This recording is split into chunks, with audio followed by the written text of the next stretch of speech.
Aha.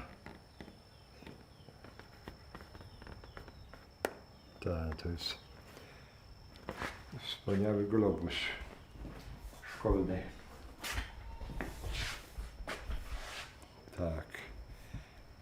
To teraz ja wam objaśnię tę podróż. Tutaj z Polski, z Warszawy do Austrii, do Wiednia i potem do Rzymu. Z Rzymu potem do Indii przez Bombaj. Myślę, jak będzie tak w Indonezji, tak jak w Indii, no to okropnie. Wszyscy ludzie tacy poważni, no i okropny upał i tak dalej. A potem z Bombaju do Dżakarty. Z Dżakarty pociągiem do Surabaja. I czekaliśmy na statek misyjny Królowa Różańca, Ratu Rosari. Tym statkiem ze Surabaja jechaliśmy do Rio 3 dni, 3 noce, a potem kontynuowaliśmy podróż dookoła wyspy Flores do Ende.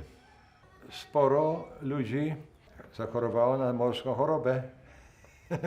Tak, wymiotowało. Tak. Tak. Bo ten statek małej wyporności, bardzo się kołysał. Tak, no ale wszystkie te trudności, bo byliśmy młodzi, to nie było trudności, żeby to pokonać, te wszystkie drobiazgi. Całkiem inaczej, inny kraj, Indonezja. Lud radosny, Jawajczycy, dobrze odżywieni. Zjechaliśmy w kupie. Ja przynajmniej nie odczuwałem żadnego żalu, tylko radość z tego, że udało nam się właśnie wyjechać na misję, spełnić nasze marzenia. Nasze zgromadzenie to jest zgromadzenie misyjne. Kto staje się werbistą, musi się liczyć z tym, że ma pojechać tam, gdzie przełożeni go wyślą. Może wybrać 3 opcje, potem przełożeni zadecydują. Udało mi się wyjechać do Indonezji.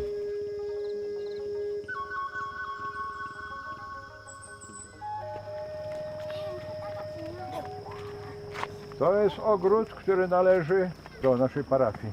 Ogród parafialny. To też jeszcze boisko parafialne. Ja tutaj przychodzę nieraz do tego domu wieczorem, żeby porozmawiać w tutejszym narzeczu. Tutaj ta rodzina ma 8 dzieci. Bardzo biedna rodzina. Nawet nie stać ich, żeby codziennie jeść ryż. Często wieczorem widzę, oni jedzą tylko tę prażoną kukurydzę jako kolację. Nieraz kupię im ryby, to sobie usmażą, zjedzą sobie. Jeśli teraz nie ma plonu, no to rzeczywiście to jest tragedia dla tych ludzi. Teraz na przykład już zasadzili ryż i kukurydzę. Ponad miesiąc nie spadła ani kropla deszczu. Wszystko wyschło. W tym roku tak samo nie będzie kawy, nie będzie kakao. Jest nadzieja tylko na te goździki, nie? A, małpa! Tu. O, cześć! Nasz. I nenek moja i tu ada kra.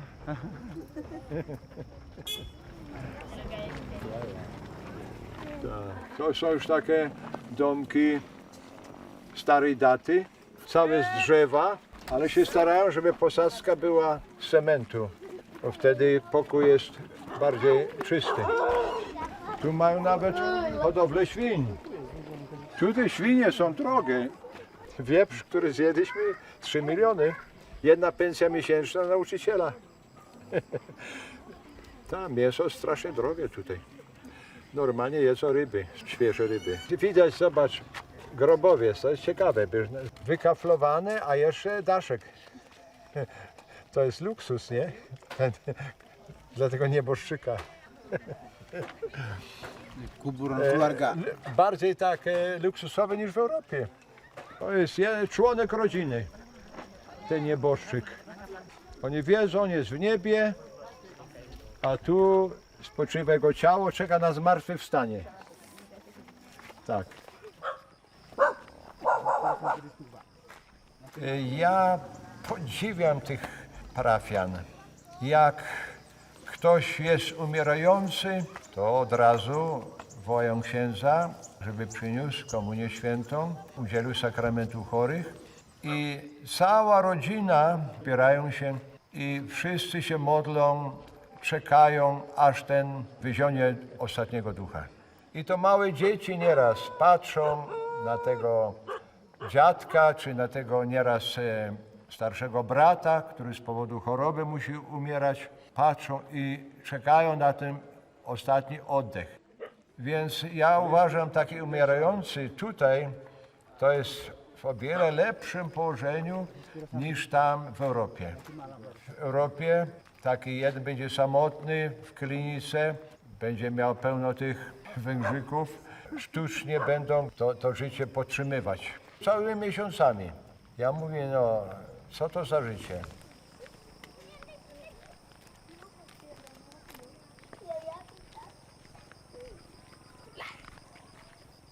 Mąż tej kobiety zmarł. Domek całkiem skromny, ale tak kochała męża, zobaczcie, dla męża wydała wszystkie pieniądze. A ona wie, że on jest w niebie. O, wiara głęboka. Mają mocną wiarę tutaj. Berapa anak yang sekarang piara mama? Ma jeszcze 6 dzieci. 5 lat ma najmłodsze dziecko, 5 lat, więc by potrzebowała właściwie męża. Berapa umur waktu meninggal? Waktu meninggal 54 54 lata, gdy umarł, nie? Ja jestem 22 lata starszy i jeszcze jeżdżę motocyklem i tak dalej, nie? A tutaj już jest w grobie. Szkoda. Operacji? Sudah operasi Pak Tirti. Ja jeszcze nie zadecydowałem, czy umrę tutaj, czy w naszym domu misyjnym. Więc dopóki jeszcze jestem produktywny, mogę jeszcze coś dobrego tutaj czynić, no to mam zamiar jeszcze tutaj pracować. Ale gdybym miał być, powiedzmy, ciężarem dla tych ludzi, to chyba wrócę. Ja.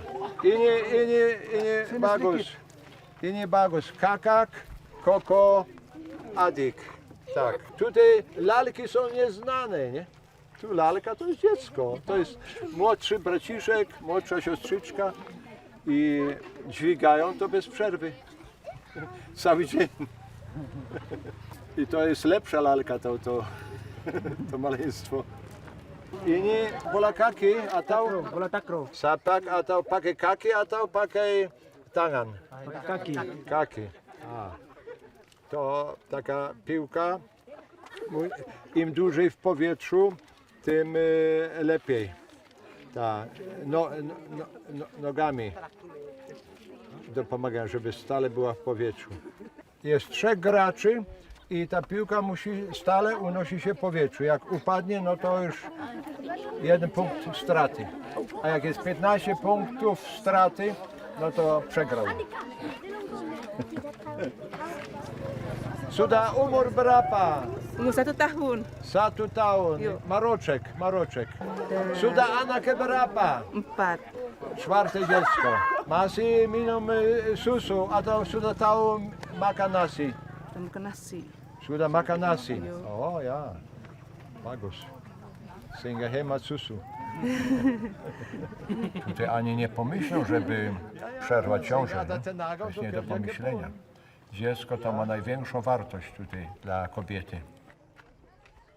Gdy przyjechaliśmy, poligamia była bardzo częsta, bo to zależało od mężczyzny, czy stać go na kupno nowej żony. Bo tutaj trzeba płacić okup za żonę i to nie mały. My, misjonarze, nie wysilaliśmy się, żeby tych, którzy mają po kilka żon, żeby te żony porzucili i mieli jedną żonę. To by było przeciw miłości bliźniego, zmuszać, żeby poszły z powrotem do rodziny. Właściwie ci poligamiści już teraz wymarli i teraz monogamia się przejęła wszędzie. Godność kobiety jest najbardziej ceniona, jeśli ma jednego męża.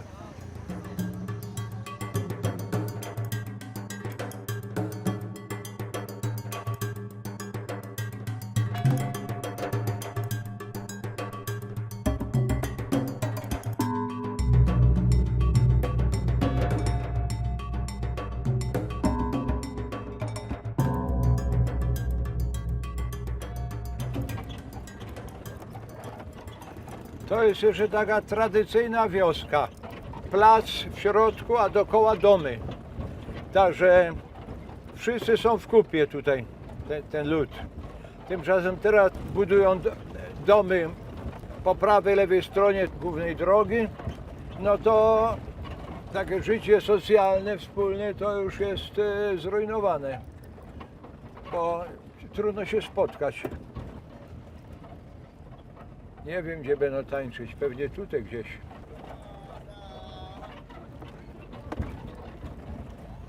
O, tam jest jakiś dom. O, tutaj na pewno będzie przyjęcie znowu uroczyste.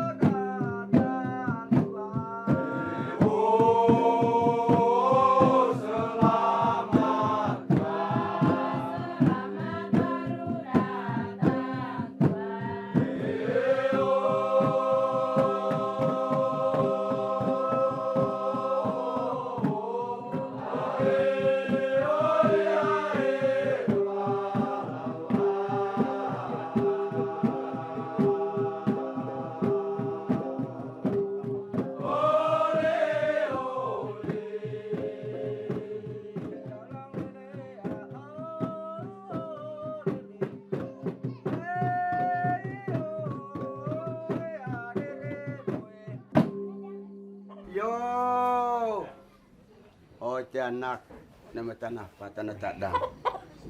Pertaman, ay badalite on menantas dami ngasangah pangasang emak. Nyota dami oli curu lamite kamping tengah sangah patung ngasang anak kepok tua. Ca, tasuan lamika. Yo, ay Lampung baru dami ngasangah patung ngasang emak. Oli.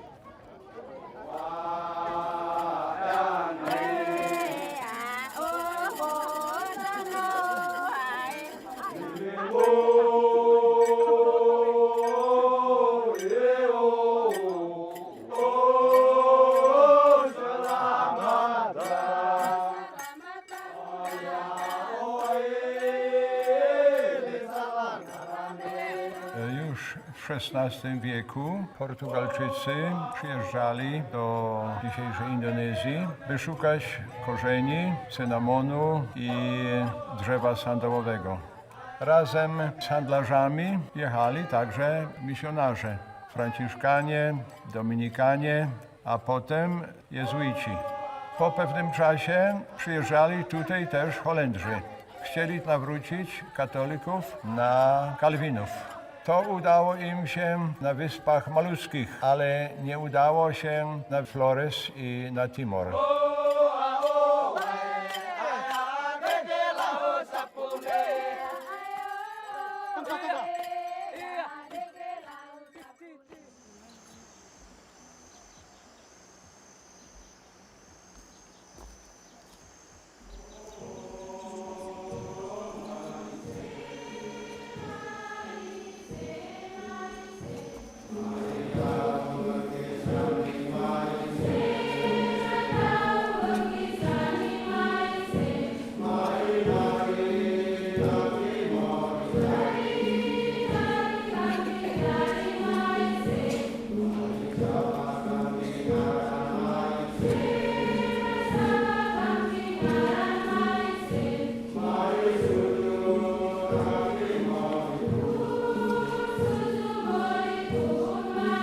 W 1913 roku stolica apostolska przekazała opiekę nad małymi wyspami sundajskimi werbistom.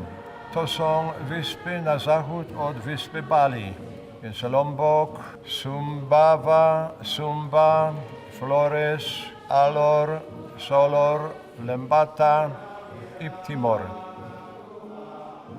Początkowo było tylko 4 misjonarzy, więc był problem, jak obsłużyć tylu ludzi na takim dużym obszarze. Mieli następującą strategię. Wybierali zdolnych chłopców i wysyłali ich do szkoły nauczycielskiej. Razem z misjonarzami jechali właśnie nauczyciele. I oni zakładali szkoły i ludzie poznawali chrześcijańską wiarę. Umat beriman yang terkasih, kita berada dalam minggu pertama masa prapaskah. Oni od początku już wierzyli w istotę najwyższą, Mori Krain, która karze po śmierci za złe życie i nagradza za dobre życie. Wierzyli też w niebo i piekło. Więc oni naszą wiarę przyjęli bez trudności. Potem ich wierzenia przejęliśmy też do liturgii. Jak śpiewają w swoim narzeczu, to czas się nie liczy. Daripadaku kau penggota. Amin.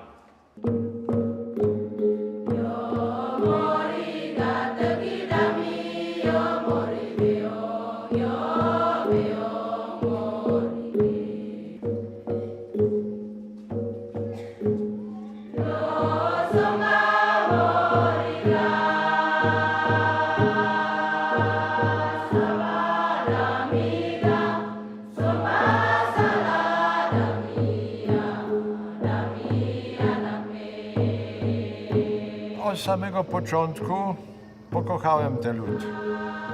Są nadzwyczaj uprzejmi, życzliwi i szanują misjonarzy.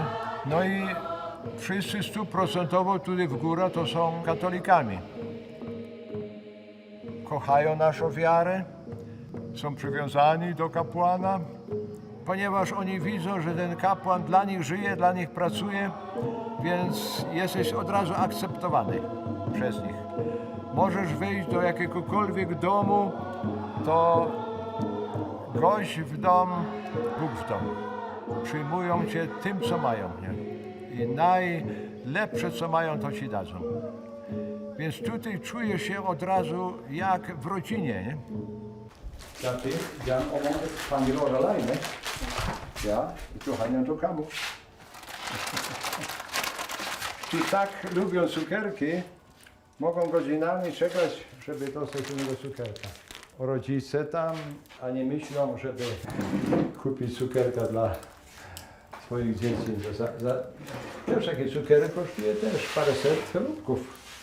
Może teraz za 1000 rubków może 3 cukierki. Tak. Tutaj mam zdjęcie moich rodziców. Moja mama Małgorzata i tatuś Władysław Franciszek. Byłem razem z nimi aż do skończenia powszechniaka. Tatuś od początku chorował na astmę.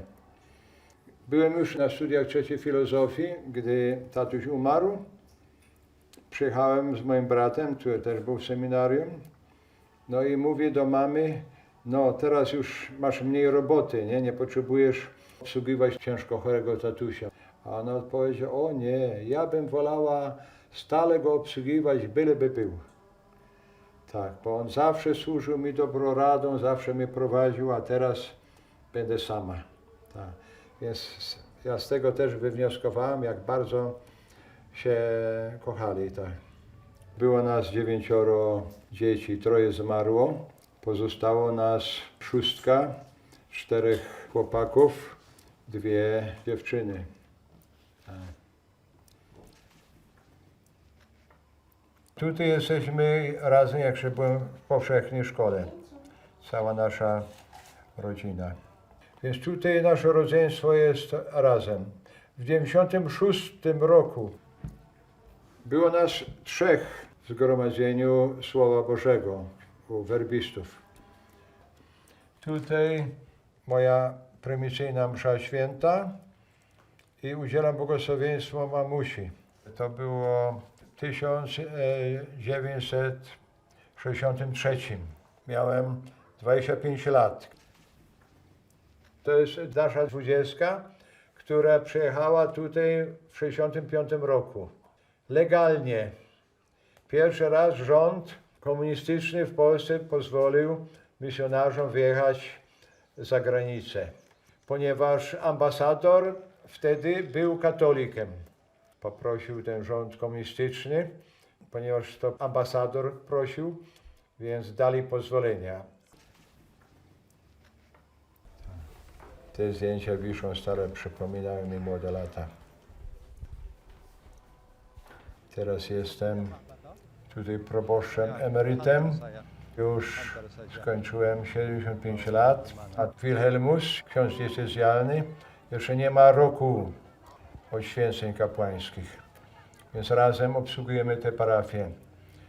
Tak jest 11 stacji, więc na zmianę obsługujemy wszystkie kaplice. Sudah masak? Ini bagus sayur ini. Tidak apa.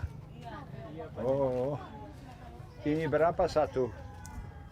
Per biji, per tumpuk ya? Iya, Satu. berkumpul ini 5.000. Di ruteng 35. Ja. Ja wstaję o godzinie 4 rano. Potem się golę, ja się wykąpię i potem odmawia najpierw brewiarz. Tak.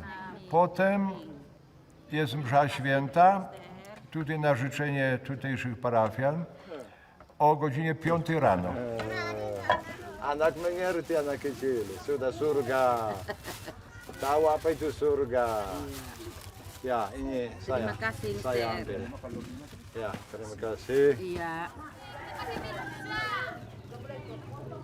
Wih, ikan raksasa semua. Bawa kativivan kami so.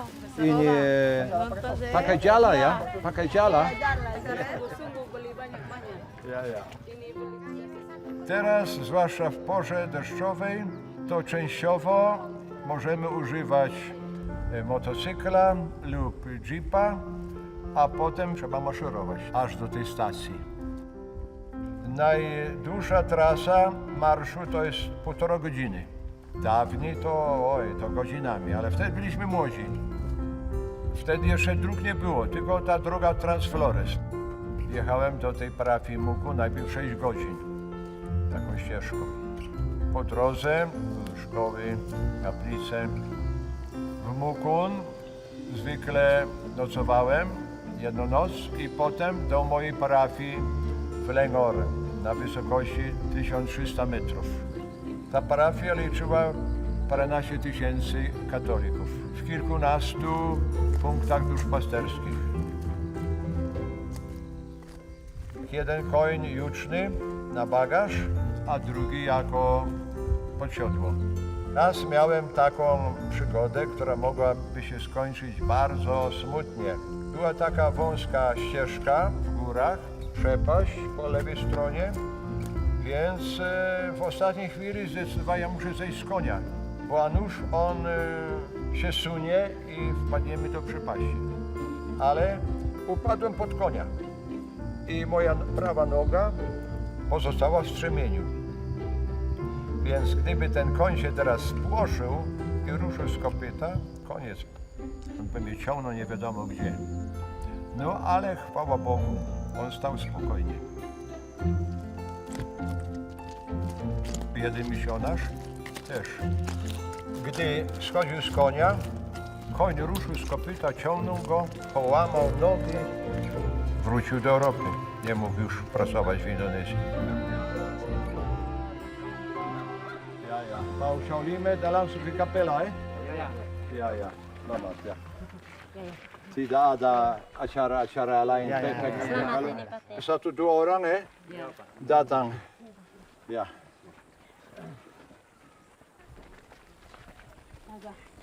Jest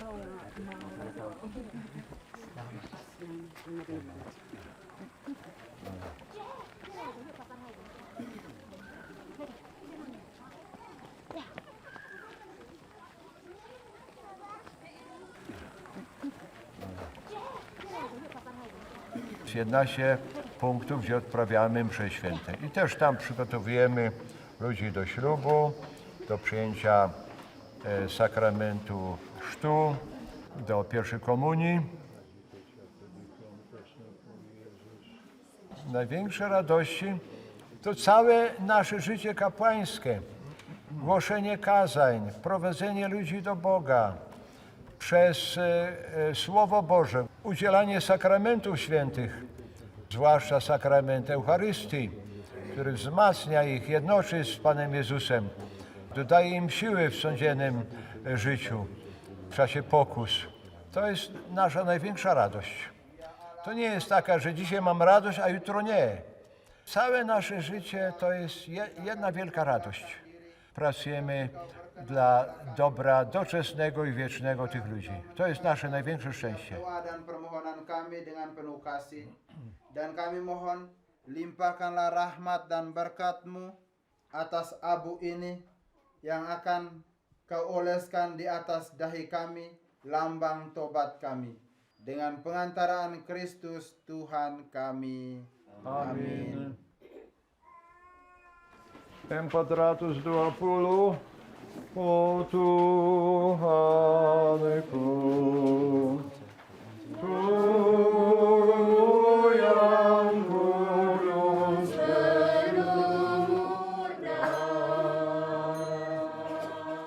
ingatlah yang manusia kepada Tuhan dan menjadi kembali debu.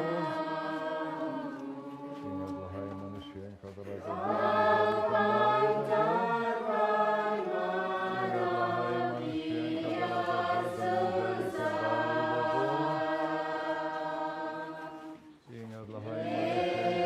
dan menjadi kembali debu. Dengan pengantaran Kristus bersama Dia dan dalam Dia, bagimu Allah Bapa yang Maha Kuasa, dalam persekutuan dengan Roh Kudus, segala hormat dan kemuliaan.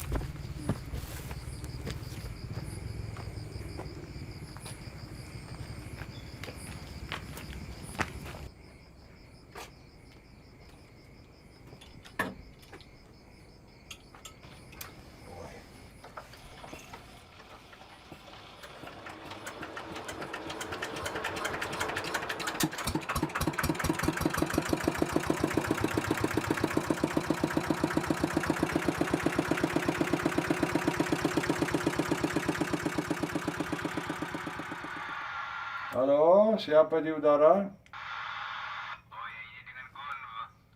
Oh, ini Gun. Ya. Sehingga di sini perayaan berlangsung luar biasa bagus. Misa mulia, tak, gonggendang, tarian, tak, semua puas di sana. Dan bagaimana di sana persiapan? Ya, memang posisinya di gereja tadi ada rapat lagi. Dan rupanya rapat pemantapan siap penerimaan tamu tuh. Memang dalam situasi tadi. Tidak, besok ke Batu Mese. Pertama misa biasa untuk siswa pelajar. Sesudah itu ada pertunjukan, caci, tarian, tandak dan lain-lain tak oleh siswa. Sehingga di sana cukup lama. Selesai pembicaraan kita. Sampai lain kali ya. Bye-bye. Bye-bye, selamat malam. Ja, bye-bye. Dobranoc. Te krótkofalówki to moje hobby. Nie? Ja jednak uważam, to jest ważne, żeby mieć kontakt z tym, przynajmniej z tą stacją. Ja sobie myślałem w Europie, to każda rodzina ma telefon i tak dalej. Więc tutaj taki przewodnik stacji ma pod sobą 100, 150, 200, nawet 300 rodzin. No i teraz nie mieć z nim w ogóle kontaktu, nie? A tymczasem tam zawsze wśród tych 300 rodzin albo 200 rodzin zawsze tam coś się może wydarzyć. Tutaj nie ma żadnych sygnałów przez handy phone, więc dzięki temu to mam sygnały. Nie trzeba płacić ani grosza, tym bardziej, że mam akumulatory, więc to za darmo mogę mówić samymi godzinami.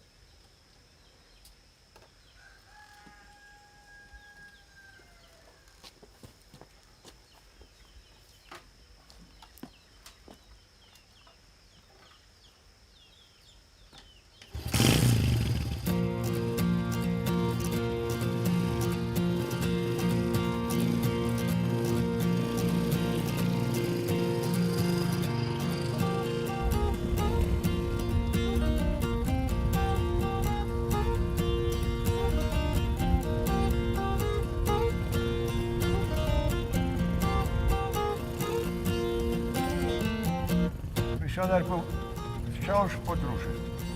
Początkowo dziekanem naszym był Słowak, bardzo gorliwy, pobożny, ojciec Wojęczak. Urządzał co miesiąc zebrania dla nas.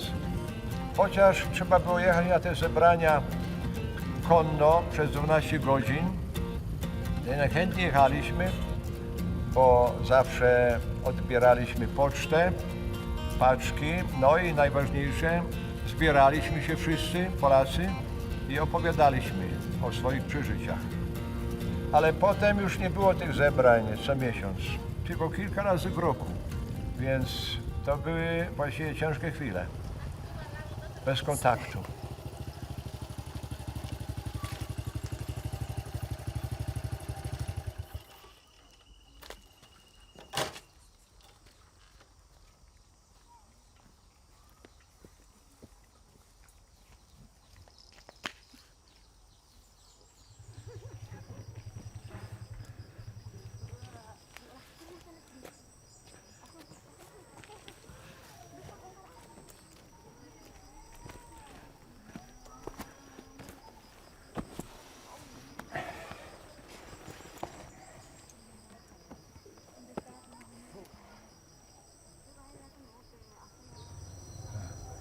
O, dzisiaj jest dobry zasięg. Mam kilka e-maili i kilka SMS-ów. Teraz muszę odpowiedzieć na te wszystkie SMS-y.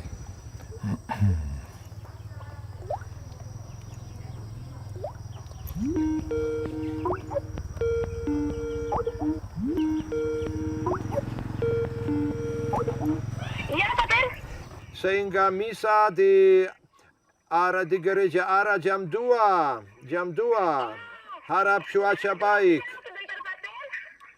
Ya, jam 2 sesudah ya tengah hari ya. Iya, jam 2. Jam berapa biasanya hujan? Ya,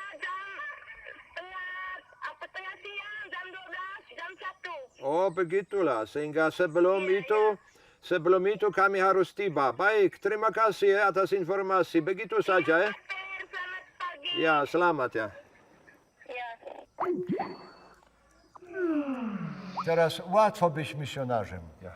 Nie tak jak dawniej, bo mamy internet, możemy czytać najnowsze wiadomości z Polski. Przez Skype'a możemy rozmawiać z przyjaciółmi na całym świecie. Mamy te komórki, rozmawiamy ze sobą. Teraz być misjonarzem to bardzo łatwo i się dziwię, że tak mało chce zostać misjonarzem. Się dziwię, bo teraz tutaj życie jest bardzo ciekawe, bo to jest wspaniała przygoda. Miejsce nie odgrywa roli, ale serce to masz Polskę. a nie indonezyjskie. Tego nie zamienisz tak. Tego nie wymienisz, tego serca. Tak. Tak.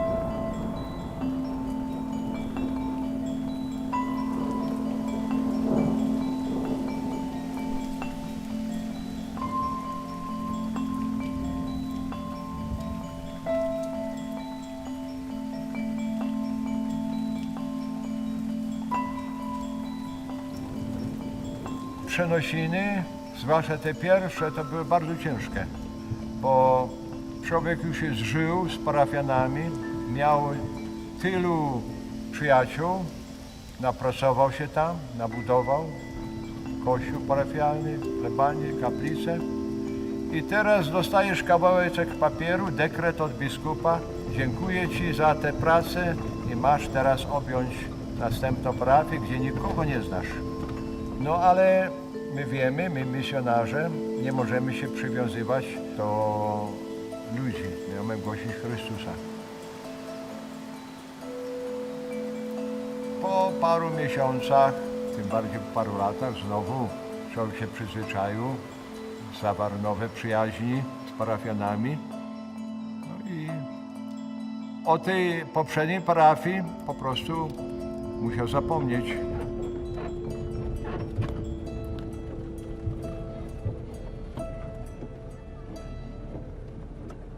Ya.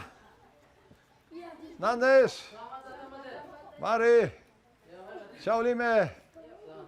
Ya, selamat. Ibu. Anak di mana? Oh, Shengata. Iya, ya. Kamu juga ada kebun? Ada. Sawah? Ya ada. Ada juga? Ada. Ya. Berapa hasil dari sawah? Kalau hujan, sawah tadahan atau sawah? Tadahan. Bagaimana? Jadi? Karena kering lama. Kalau kering Pater tidak jadi. Tidak jadi ya? Ya. Oh ya. Apakah orang tani sekarang bergembira karena hujan ini? Karena sudah terlambat Berarti mulai tanam lagi? Tidak Pater. Tidak tanam lagi? ya. Sehingga sekarang harap apa? Harap apa sih Pater? Apa yang ada kita makan. Yang ada saja. Karena bibit tidak ada atau sehingga tidak bisa tanam? Ya musimnya memang tidak bisa lagi Pater untuk tanam. Tidak bisa? Ya, ya. Terlalu cepat datang kemarau, akhirnya sama saja. Ya, sama Mati lagi. Pater, saya minta mau berkat anak yang saya punya cacat. Ah ya, baik. Kalau begitu kita ke sana. Mari, Pak. Ya, oke.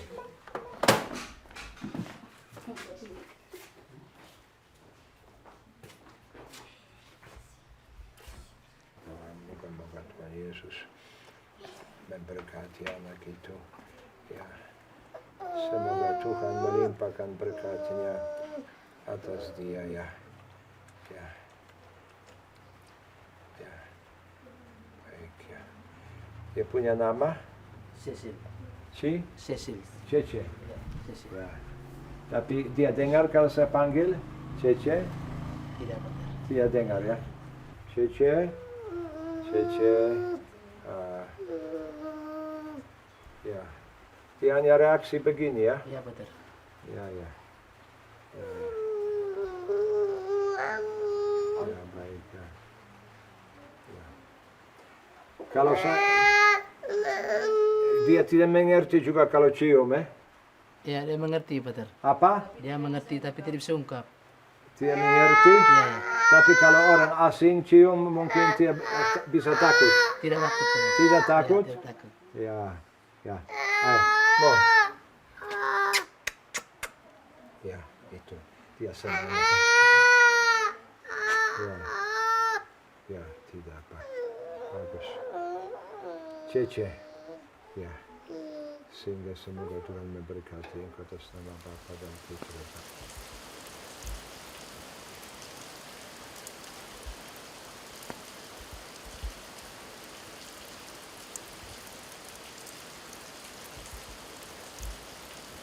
W roku 1978 wydali taki dekret, że nowych misjonarzy już Indonezja nie przyjmuje. Nie da im stałej wizy pobytowej. A misjonarzy, którzy są, już muszą prosić o obywatelstwo indonezyjskie. Ogół misjonarzy oficjalnie poprosił o obywatelstwo. Oni się tego nie spodziewali, więc zostaliśmy mieszkańcami Indonezji.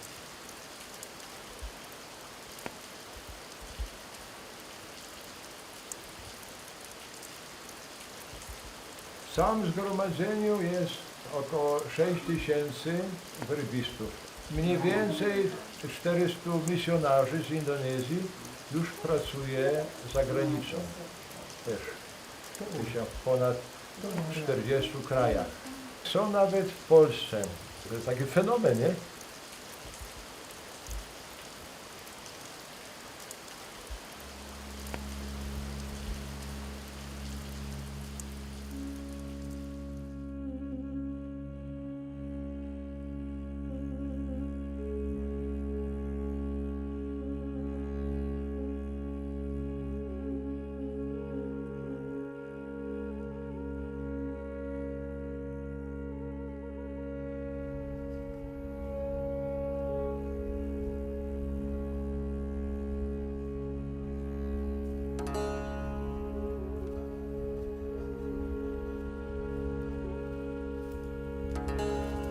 Dlaczego chciałem być księdzem?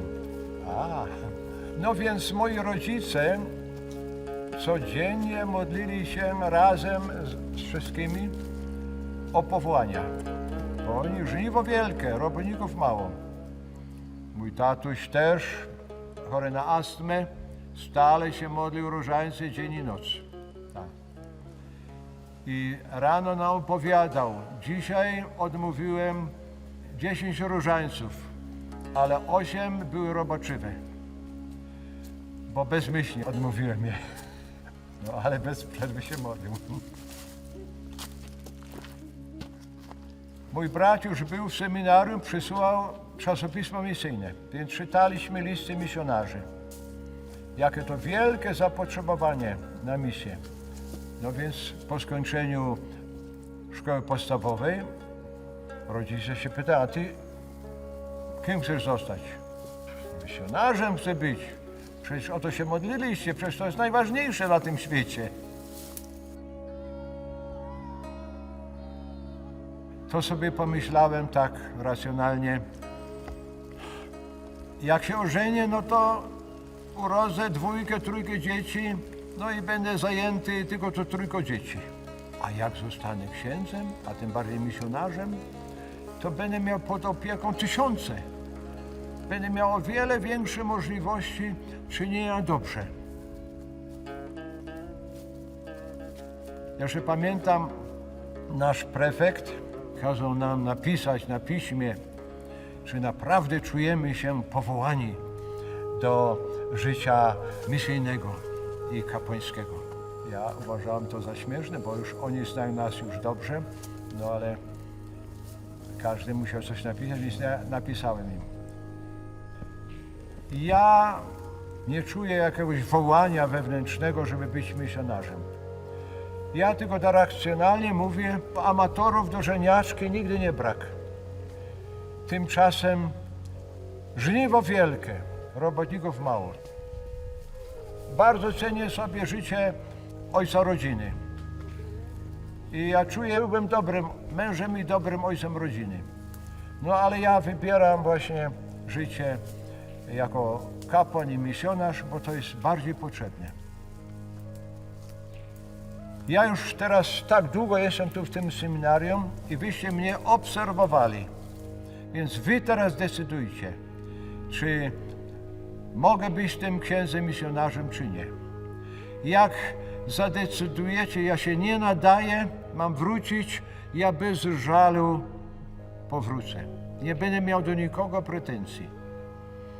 A ponieważ ja sobie bardzo cenię to życie kapłańskie, misjonarskie, to postaram się wychować syna, żeby mnie potem zastąpił. Tak mu powiedziałem, tak napisałem. Tak. No i potem po święceniach kapłańskich ten ojciec Kościół przychodzi do mnie. Stefan, gratuluję, nie potrzebujesz przysyłać syna. Uznaliśmy, że nadajesz się na misjonarza i na księdza. Tak mi odpowiedział, tak.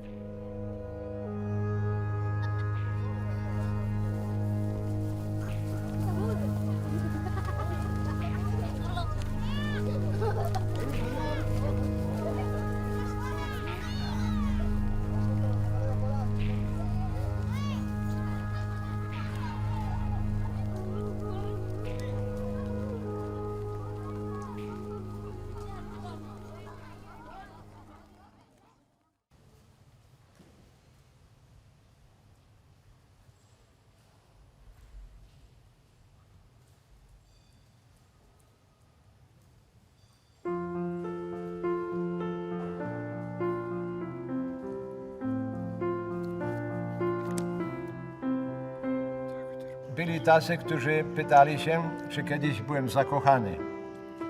Musiałem szczerze odpowiedzieć, że tak, byłem zakochany. I to już w powszechniaku.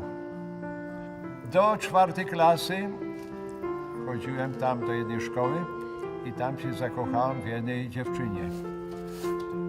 Ja wtedy nazywałem się Wroż, a to były czasy niemieckie, zaraz po wojnie, więc ona mnie nazywała Żabciu, bo Frosch po niemiecku to znaczy żaba. A ona nazywała się Topówna, więc ja nazywałem ją Topek. Ale potem w 4. klasie ona została przeniesiona do innej szkoły. Potem pojechałem na misję. Po 8 latach przyjeżdżam do Wejherowa, mego rodzinnego miasta, na urlop. I głoszę kazania misyjne we wszystkich parafiach.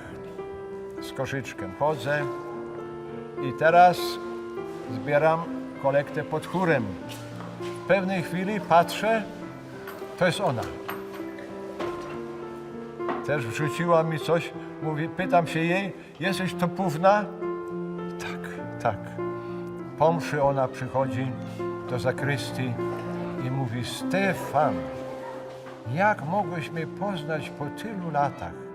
A ja mówię, widzisz, Topek, byłaś taka śliczna wtedy, zakodowałem się w pamięci. No i nie mogłem się zapomnieć przez te wszystkie lata, nie? Tak.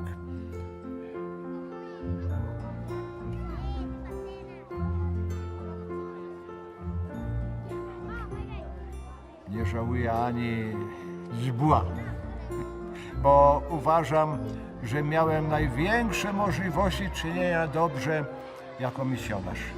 Pomyślałem, co za wspaniały zawód.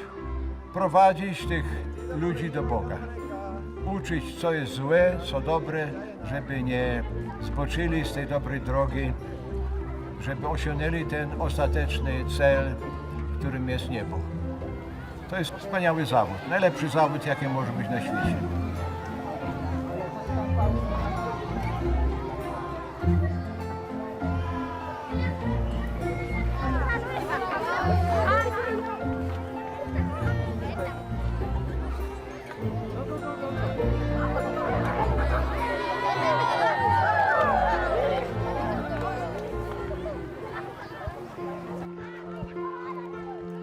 W dowodzie osobistym mam nazwisko Stefan Paweł Wroż.